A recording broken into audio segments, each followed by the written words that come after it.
All right, thank you everyone for coming today. For those of you that don't know me, my name is Russell Joe. I'm an Issaquah resident. I was on the City Council for a number of years between 2000 and 2007. I appreciate everyone who's here today. Let me just point out a couple of people that are in the audience. Some of them will be speaking later, some of them won't, but we do have a former City Council member, Joe Forkner, in the back. Joe, if you could give a wave. Also we have Nina Milligan here with us. Current members on the council, we have Bill Ramos, who's here, and then working up to the hierarchy of the administration, Fred Butler, our mayor, is also present. Also with us is Ron Thiel from the Issaquah School District. Our superintendent is here. I want to thank all the electeds and all the appointed officials for being here and supporting this project today. Also, I'm not here alone, and no one ever does this work by themselves. We always, as Norm Mineta is famed for saying, we're always standing on the shoulders of giants, those that have come before us to do work like this. And in this case, it's no different for all of us. I'm standing on the shoulders today of the East Side Race and Leadership Coalition members who all stand here up front with me. They've been turning out at each of these events one after another to help support this work and this particular issue of racism that is in our communities today. Also, I'd like to say that the coalition is a group of cities, individuals, and organizations that is trying to raise the awareness of racism on the East Side. We're trying to create opportunities for leadership on the East Side and opportunities for people to get involved and have conversations about the issue. To that end, we're going to hear the main speaker is a person named Leona Coakley Spring, who sits in the front row. She's going to be coming up later to give us She's not going to. She's not going to speak. Okay, I will speak for her then, because I have some information that I want to share with you. Thank you so much. But she is the person that I will use the term lightly as term victim of this particular incident, and we're the coalition is behind her to show our support and our community support for her. To that end, we're having events in numerous cities. Redmond and Bellevue have already had their event, as well as Kirkland, and we're having the Issaquah event today, of course. Renton will hold an event for the Rags to Riches project March 14th, Sammamish March 23rd, Mercer Island March 30th. So if you live in those communities and would like to support the work that's being done there, please contact a coalition member if you'd like to be a speaker, because it's still your school district, for instance. You may want to see if the coalition can make some room on the agenda for you. We also have future dates at Cascadia College, and Lake Washington Institute of Technology. Our first speaker today is Marquise Rio, Issaquah worker. He is going to describe racism in Issaquah and the East Side and give us a few examples. Marquise, please come forward.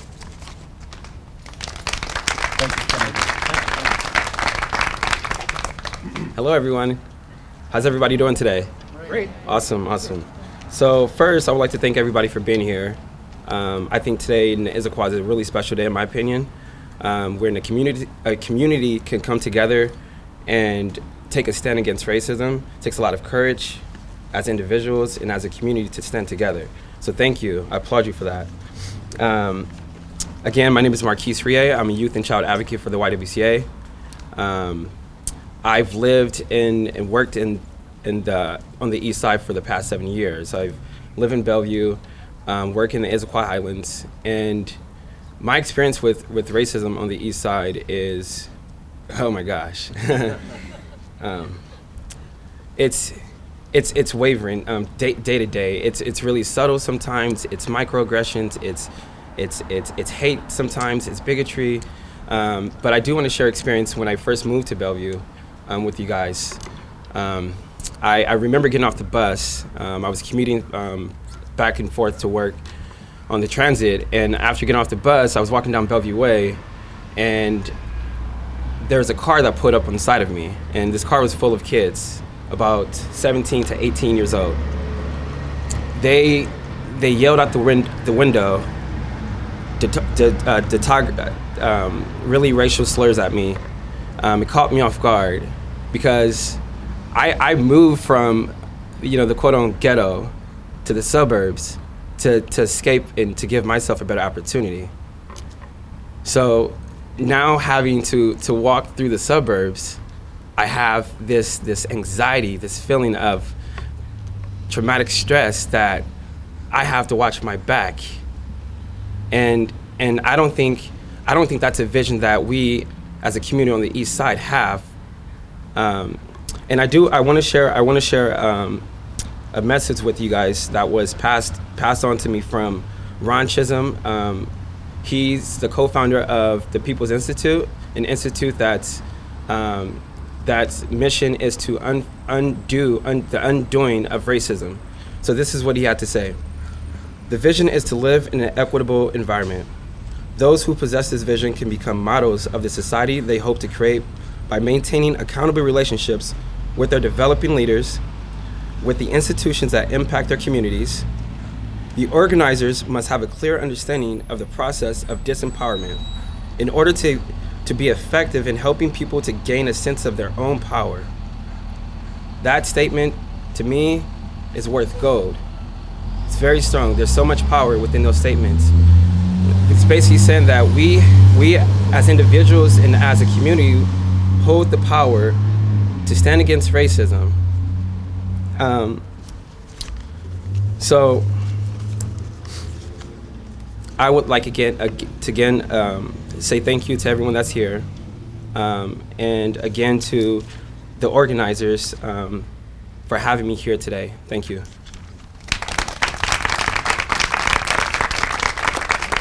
Marquise, thank you. So why are we here today? I often wonder that when I wake up in the morning. Why am I here? But anyway, enough about me. We're here today because of an incident that occurred in Redmond. There was a store, it's a consignment store, called From Rags to Riches. And as I pointed out earlier, it's owned and run by Leona Coakley Spring. And she will sell dresses on consignment. And from time to time, she'll also purchase dresses and then resell them. A young man came into her store and wanted to sell some dresses that he said were his mother's.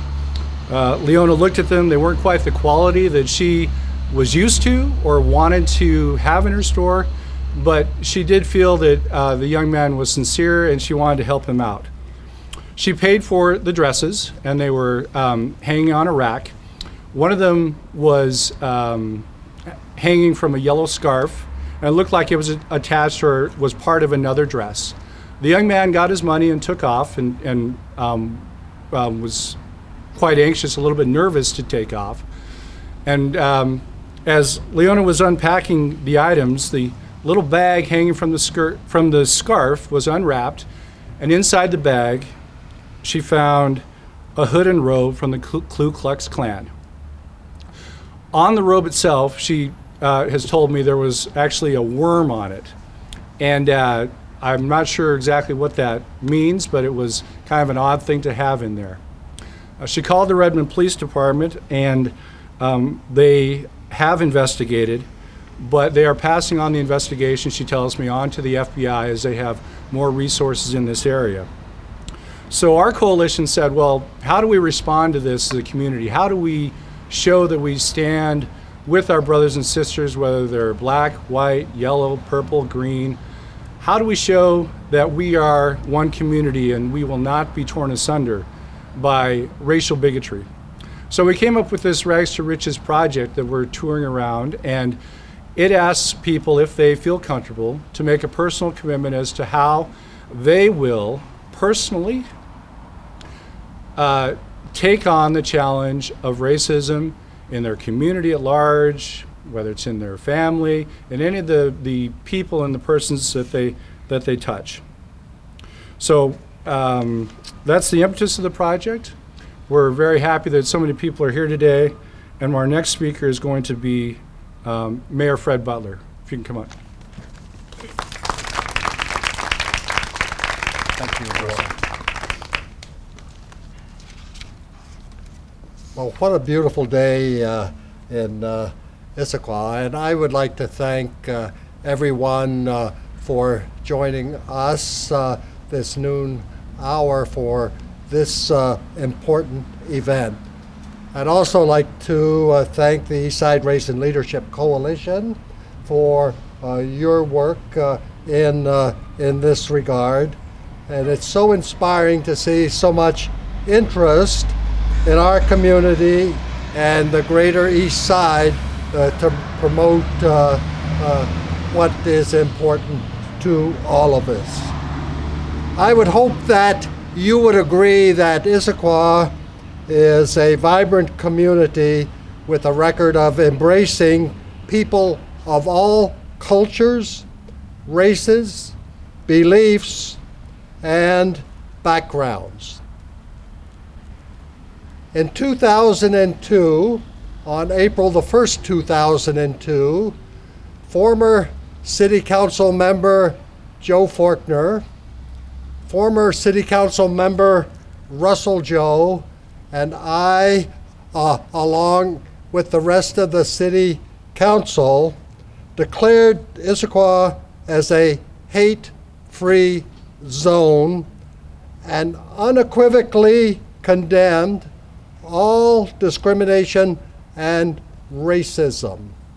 So it is great to see both Russell and Joe back here today to thank them for their foresight and the City Council for that action.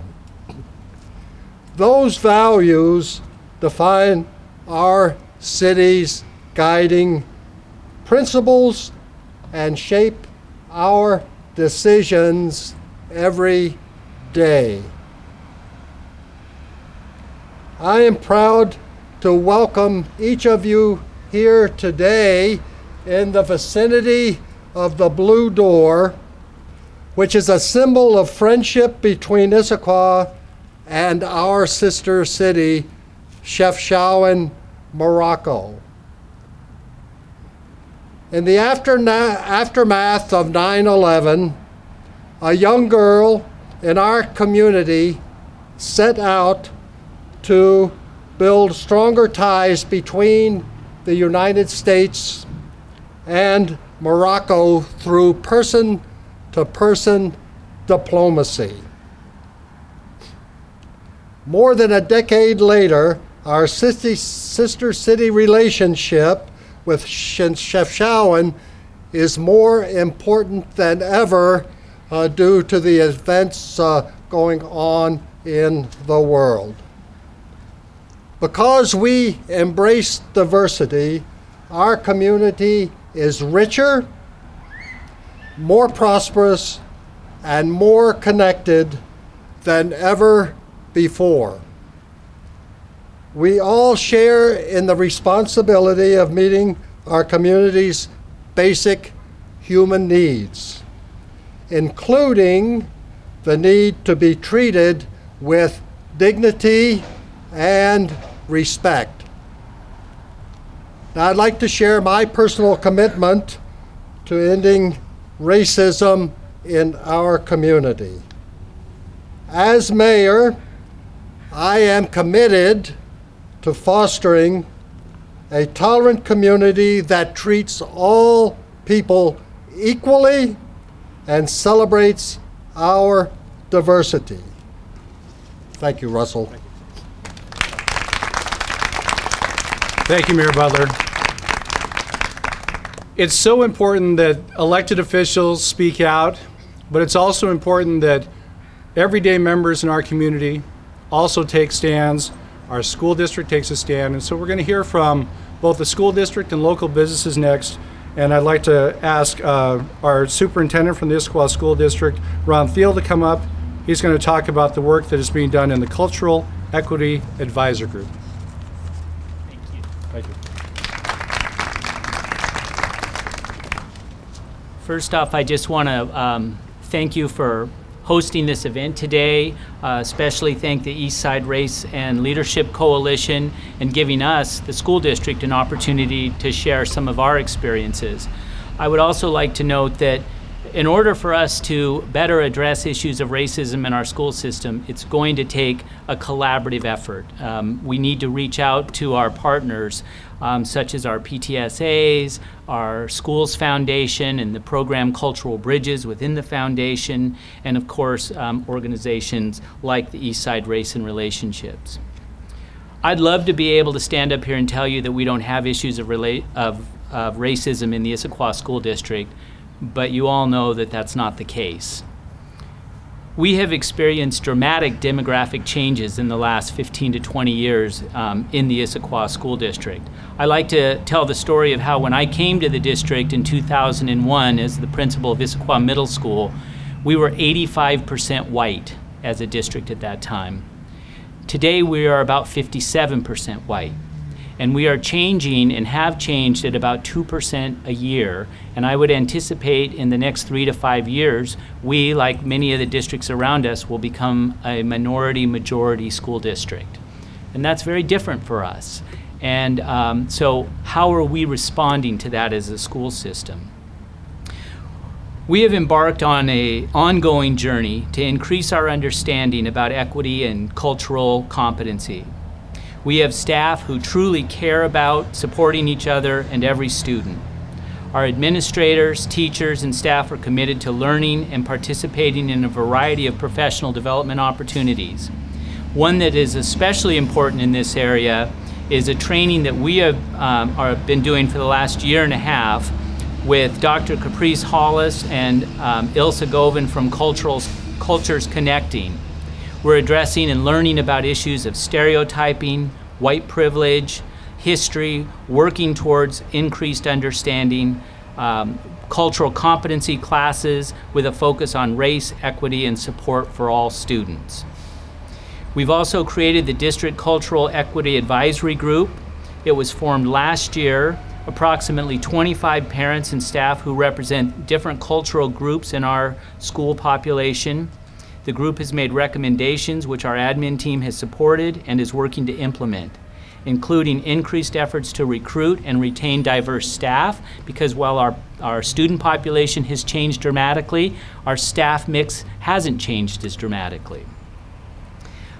Reaching out to parents and family partnerships, improvements in communication strategies in order to have more voices at the table, and to involve parents from all diverse groups, training for staff, again, in cultural competency.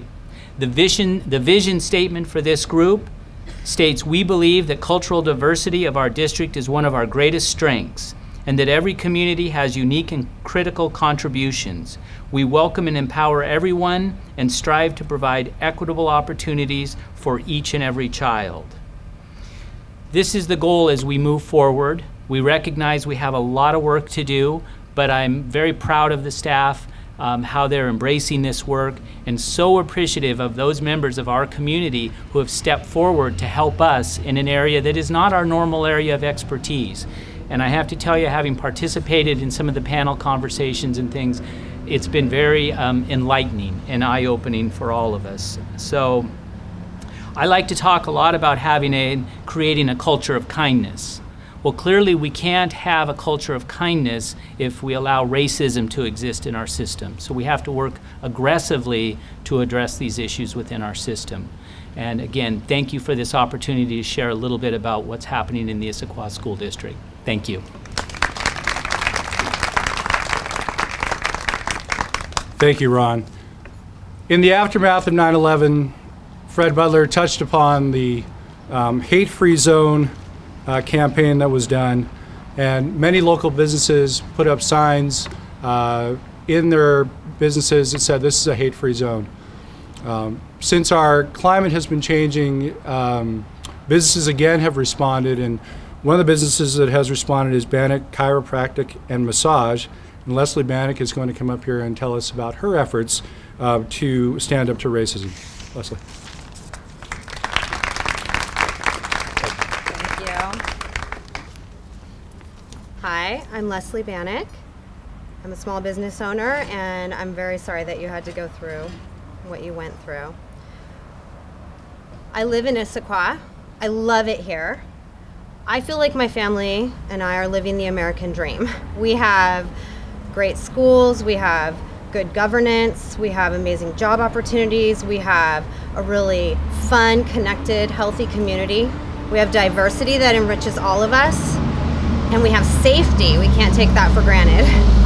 But recently, I've been seeing things in the national media that are very hateful.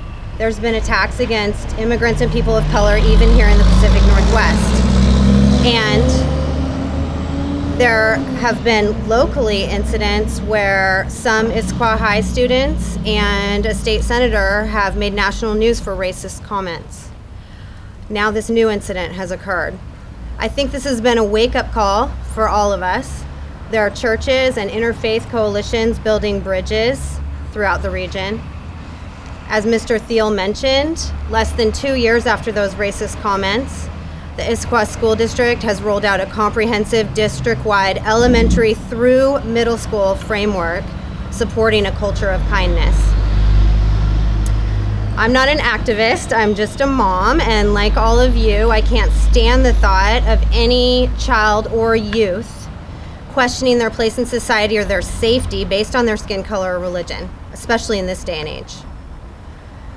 We tell our kids, stand up against bullies, but obviously talking about race and religion and politics can be really awkward, even with our closest friends, so a lot of times we say nothing. So how can an individual respond to these incidents? In our business, we've tried to be proactive. We simply hung a sign in our business's entry door which states, "Hate has no business here and all are welcome here." The signs served in our just tiny way to try to speak out against hate and to try to open a conversation about race and religion in the area. And I'm sad to say that we've actually had a bit of backlash. We've had some negative online reviews, and we also had to file a police report because someone pasted anti-immigrant newspaper articles all over our door. But overwhelmingly, I need you to know that the response has been so positive. Individuals and organizations have reached out to me. It's been wonderful to realize how many are out there who want to say something but just don't know how. It's great that the City of Issaquah has given us all the opportunity to say something today. And in addition, placing a bumper sticker, hanging a sign, or even adding a postscript to your email are ways that you can speak out against hate. And you might possibly help someone in your own network find their own voice. So hopefully these rags can form a fabric for tomorrow's society. Thank you. Thank you, Leslie. Well stated. Thank you so much. Next, we'll have a poem reading from an Issaquah resident. Anita Fang will read an original poem for this event. Thank you.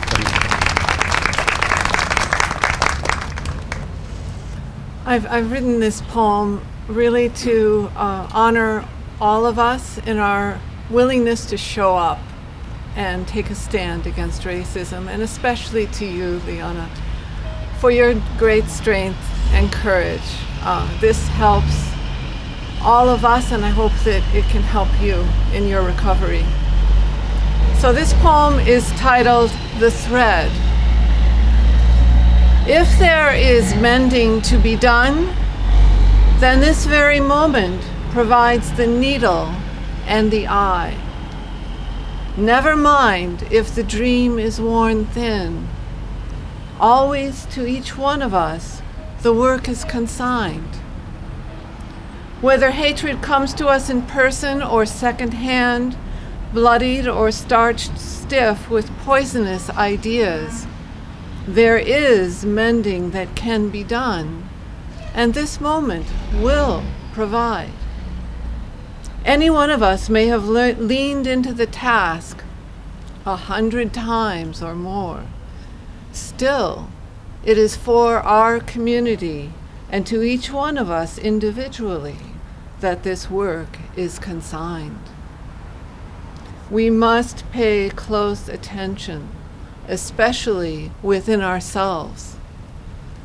To all the ragtag good intentions piled up in heaps, the mending needs to be done.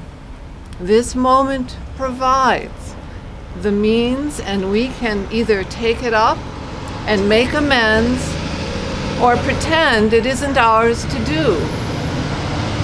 Right now, each one of us, the work has long been consigned. So let us gather together eye to eye and edge to edge. This meeting will be the thread running through every tear and cry. Then the mending will be done and will provide that our love becomes whole again and to all of us consigned.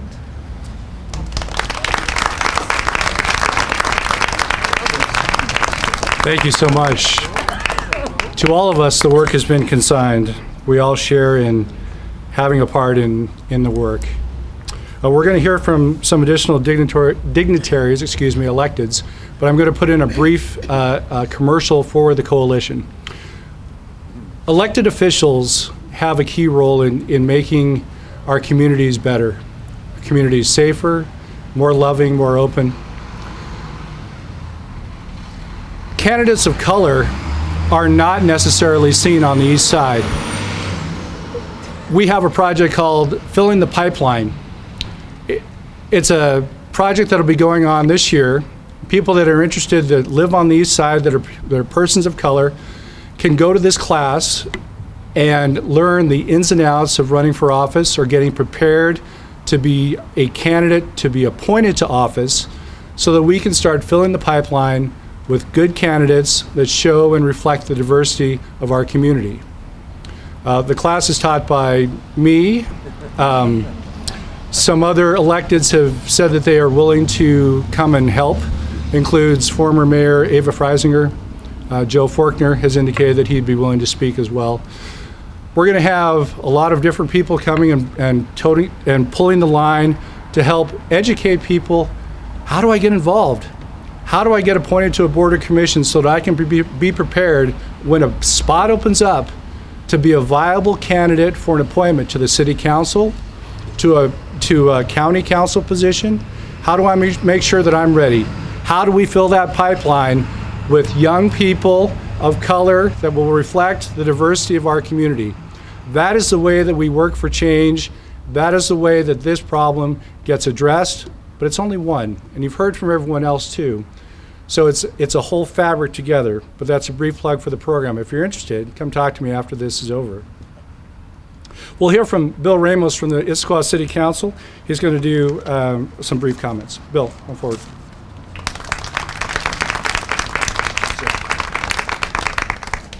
Good afternoon. I'd like to share with you my commitment to what I'll be doing here, and that is to point out any time I see racism or injustice somewhere, and in particular, the type of racism I'm talking about is the systemic, the one that sometimes isn't even noticed by the people of privilege. And that's hard to do, and I'm going to start it with my own action right here today. And after this meeting, this event, I'm going to call the editor of the Issaquah Press. And it's regarding an editorial that was in the paper last August. And the editorial said, in many more words than this, that basically black people would never be hurt or killed by a police officer if they just did exactly what the police officers told them to do. That was in our paper right here in this town. And no one said anything about it, including myself. I was very upset, but I didn't know quite what to do. Because how do you deal with that? So I'm telling you right now, I'm going to call the editor now and talk to them about that and point out what that really does and feel like to the people that that's affected by. Because many people did not even see or understand the true statement that's being said there. Thank you. Thank you, Bill. If you want to see a workout maniac, go to Gold's Gym Monday, Wednesday, and Friday. about 9 a.m., Bill is doing a killer circuit workout with a trainer. It's just amazing to watch. I try not to work out anywhere near him when I'm doing my stuff. We're opening it up to other dignitaries, electeds, people that are in positions of authority if they would like to come up and speak and talk about how they will have a personal commitment to challenge racism on the East Side. Don't feel any pressure. If no one wants to come up, that's perfectly fine. I can talk all day. I've filibustered before. All right. I want to... Oh, fantastic. Come on up, Nina. Thank you so much. Good morning. I was introduced earlier. My name's Nina Milligan, and I'm coming up on behalf of Highlands Council in Issaquah Highlands. We're the nonprofit community building organization there. And the reason I wanted to take a moment to come up is that this is very brief this time that we're having together with this exercise and with the thoughts that people have shared. But the monument is going up to Blakely Hall, and Blakely Hall's open every day of the week. So I hope that all of you will come up and visit the arch and enjoy the thoughts that your community is sharing with you. And on that, in my role, I publish a paper, and I really appreciate what Bill had to say. Keep an eye out for those things that slip by us that we don't recognize right away. There's sometimes that one was more obvious, but there are some that are less. and I will, in fact, do that in my community, which is highly diverse. And we work very hard to keep it that way and to keep it happy and peaceful. Thank you.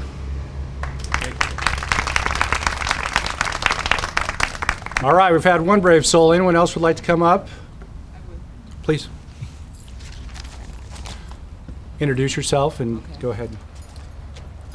My name is Norma Moore, and I didn't plan to come up today to speak.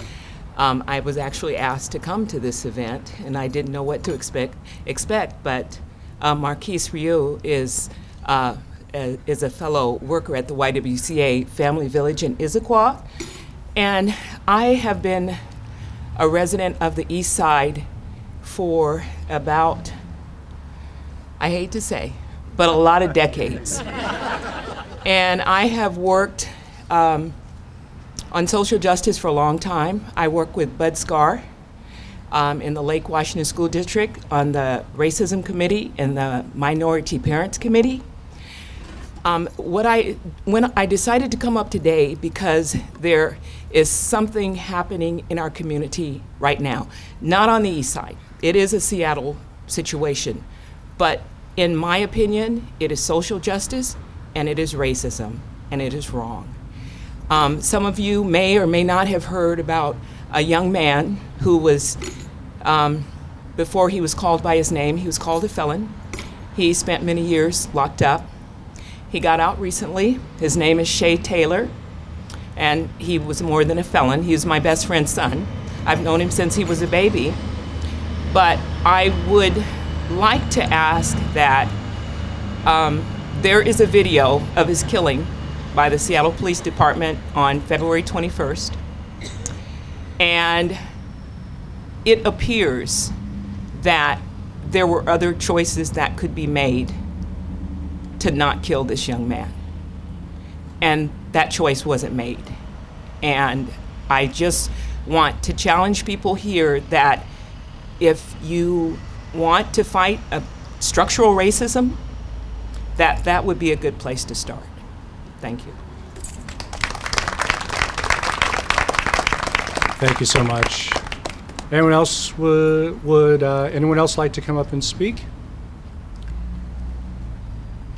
It's your big chance. All right. I would like. Oh, fantastic. Come on up, Leona. I moved to tears because of the wonderful support here, and I just want to thank everybody for coming out for this purpose and standing up for what you believe in. And what I've been through has been so horrific. I can't even explain it to you. to hold a KK Klan outfit in my hands and a rope and all this stuff. It is so horrific. I can't explain it to you, but I just want you guys to know just how much I appreciate this group of people coming together for the right purpose. And sorry, I'm lost for words, but I just want to say thank you to the mayor, thank you to Mr. Yen. I say it right? Russell Joe. Professor Yen. Thank you, everybody. East Side Coalition Against Racism. Thank you so much for everything. So that's what I wanted to say, and thanks for the poem, everybody.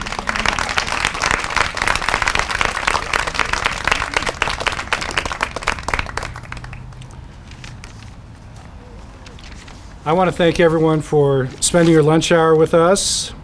I would encourage you to join in the effort to reject racism, to find your own commitment, to challenge racism on the East Side and in our communities. You're more than welcome to read the different